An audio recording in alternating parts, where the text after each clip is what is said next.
11, 12, 13 सितंबर की मूसलाधार बारिश और कमलेड़ी जो नेपाल से लगा इलाका है, उस ग्राम पंचायत की सिरोड़ी में क्लाउड बर्स्ट जैसी स्थिति थी और उस क्षेत्र के 17 परिवार जो मकान बुरी तरह ध्वस्त हुए हैं, खेत खलिहान बंजर हो गए हैं, पूरी ग्रामीण जो स्थिति है वो ख़राब हो गई है। तो अभी वहाँ के लोग स्कूल में रह रहे हैं, तो उनके लिए आवासीय व्यवस्था अब उनको तात्कालिक राहत कैसे पहुंचाई जाएगी, बहुत सी पहुंचाई गई है, लेकिन अभी उसमें दिन बढ़ने के साथ साथ उसको इजाफे की ज़रूरत है और दीर्घकालिक क्या उनके विस्थापन की भी कोई प्रस्ताव जाएगा। देखिए, जो हमारा 12-13 तारीख में जो अतिवृष्टि हुई थी और उसमें संभवतः शायद ये सबसे वर्स्ट इफेक्टेड एरिया रहा है, जहाँ पे कई बड़े गधेरे आ गए हैं।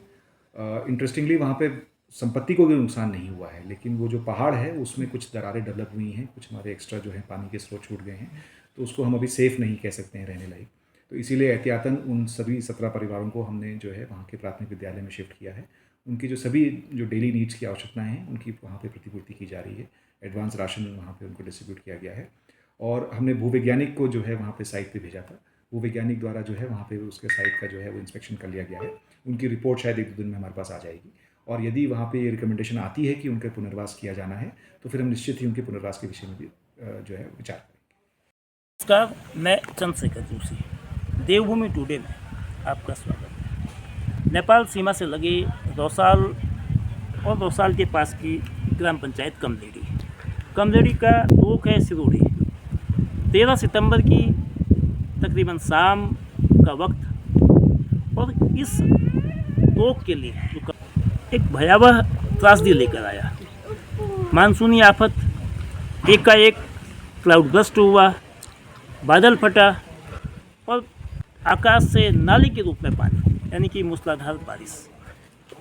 और उस बारिश में कमलेड़ी के सिरोड़ी तोक के 17 से अधिक परिवारों को अपने घर की छत से महरूम कर दिया।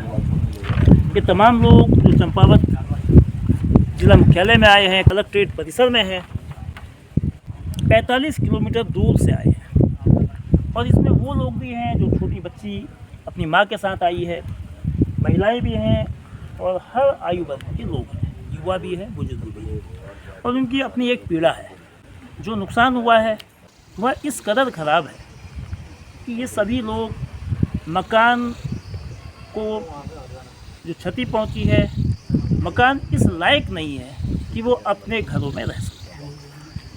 तमाम लोग उस क्षेत्र के 17 परिवार एक प्राथमिक विद्यालय में रह रहे हैं। यह प्राथमिक विद्यालय की जो क्षमता है 17 परिवारों के 60 से अधिक लोगों के रहने, उनको आसरा देने की नहीं है। बावजूद इसके आपदा के हालात और मौजूदा परिस्थितियों को देखते हुए गांव के तमाम लोग किसी तरह से उस विद्यालय में रात में सिर छिपा रहे हैं। भोजन की क्या व्यवस्था है, दवाओं की क्या व्यवस्था है, बिजली और पानी के हालात क्या है, कम्युनिकेशन के लिए क्या मोबाइल नेटवर्किंग वहाँ काम कर रही है, प्रशासन की ओर से क्या राहत पहुँच रही है, इन तमाम बातों पर क्षेत्र के लोगों से ही बात करते हैं।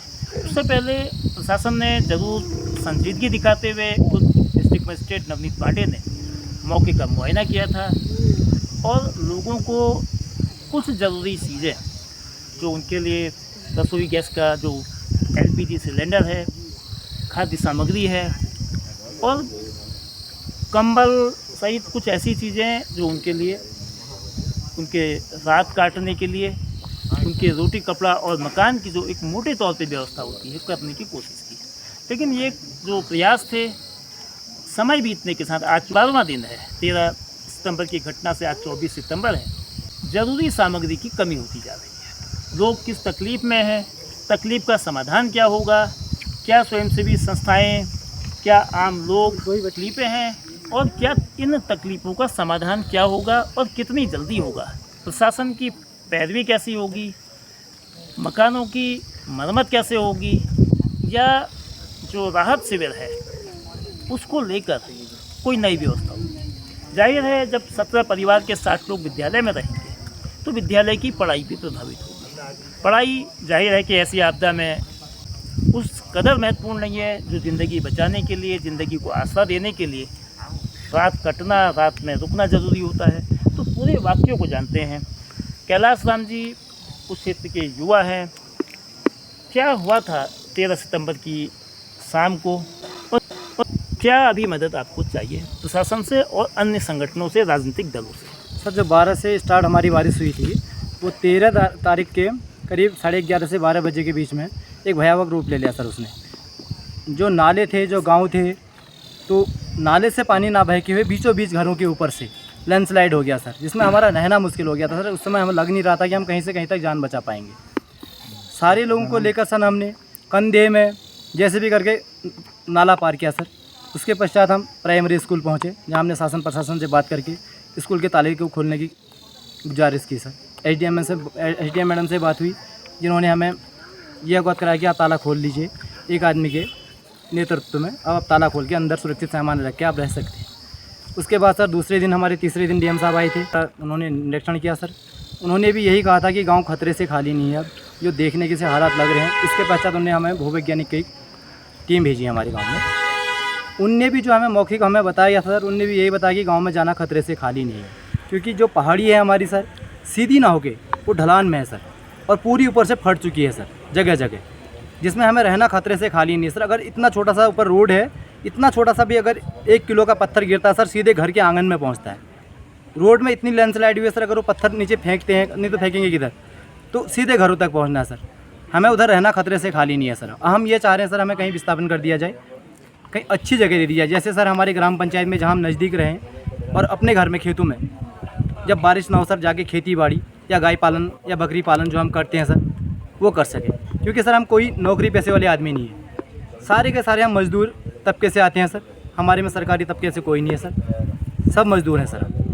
इसीलिए हम चाहते हैं कि सर अपनी ग्राम पंचायत में, जैसे हमारे पटवारी जी लोग आए थे, उनने देखी कि जहाँ वर्तमान पुलिस चौकी है, उसके लिए अब सरकार ने नई व्यवस्था कर दी, शायद दूसरी जगह कहीं ज़मीन दे दी है, उसी के ऊपर साइड में। नीचे पटवारी जी लोग बता रहे थे कि 40 नाली ज़मीन पड़ी हुई है जो बेनाप है। हम चाहते थे सर उसी ज़मीन को हमको दे दिया जाए, क्योंकि उसमें हम रह सकें, अपना जीवन यापन कर सकें। लेकिन उसमें भी एक अड़चन आ रही है सर, जो बता रहे हैं कि वो वन विभाग की भूमि है।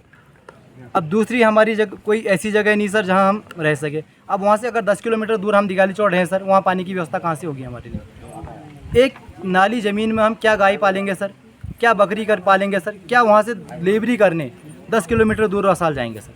सबसे बड़ी हमारी यही मांग है सर, जो शासन प्रशासन से, जो हम एक देवदूत के तरह हमारे यहाँ जो जिला अधिकारी महोदय आए थे, जिस प्रकार से उन्हें चुस्ती दुस्ती दिखा के हमें उसी समय जो लाइट की व्यवस्था थी, ये सारी चीज़ें की सर, उनसे यही उम्मीद लगाए इस बैठे हैं कि सर जल्दी से जल्दी हमारा विस्थापन कहीं अच्छी जगह कर दिया जाए। चंद्रकांत जी, क्या तत्काल की ज़रूरतें वहाँ क्या है, जो नुकसान हुआ है उसके? सर मेरा नाम श्री चंद्र राम है, मैं भोजपुर ग्राम प्रधान भी हूँ। वहाँ की स्थिति सर इस टाइम में ऐसी कोई नाजुक बनी हुई है, कोई बच्चों की, कोई बुजुर्ग हैं सर, कोई महिला हैं, किसी की भी, सबकी जान खतरे में पड़ी हुई है। आज हमें 12 से 13 दिन हो चुके हैं सर, हम मतलब प्राइमरी विद्यालय में अपना जीवन गुजार रहे हैं सर। वहाँ भी ऐसा हो रहा है सर, कोई खाने की व्यवस्था नहीं, कोई पीने की व्यवस्था नहीं। एक बार डीएम साहब आए थे, उनने मतलब हमारे लिए मतलब राशन के पॉकेट भेजे थे, 2-4 दिन हमारा सर उससे गुजारा चला था। अब वहाँ हमारे पास सर ना कोई खाने की व्यवस्था है, बच्चे बीमार होने की कतार में पहुँचे हुए हैं, सीमेंट में सो रहे हैं सर, न कोई बिस्तर की व्यवस्था है, और बहुत नाजुक स्थिति बनी हुई है सर हमारी। कब तक मतलब प्राइमरी स्कूल में सर अपना जीवन गुजारेंगे हम? तो वहाँ हमारे पास सर कोई व्यवस्था नहीं है। हम चाह रहे हैं सर हमारी ग्राम पंचायत में हमें कोई ऐसी जगह की मतलब हमें वहाँ निर्धारित किया जाए, मतलब जिसमें हम अपना जीवन गुजार सकें, अपने घर में जाके मतलब जानवरों को अपने मतलब थोड़ी खेती किसानी कर सकें। मतलब वहाँ हमारा गांव में घुसना तो सर असंभव है, ये स्थिति बनी हुई है हमारी। मतलब सरकार इसमें गौर करे और हमारी जल्दी से जल्दी मतलब कोई विस्तार करे सर। गीता देवी जी 45 किलोमीटर दूर कमलेडी के सूरी गांव से बच्चे को लेकर आई है, और ये तस्वीर इस त्रासदी को बताती है कि संकट कितना गहरा है।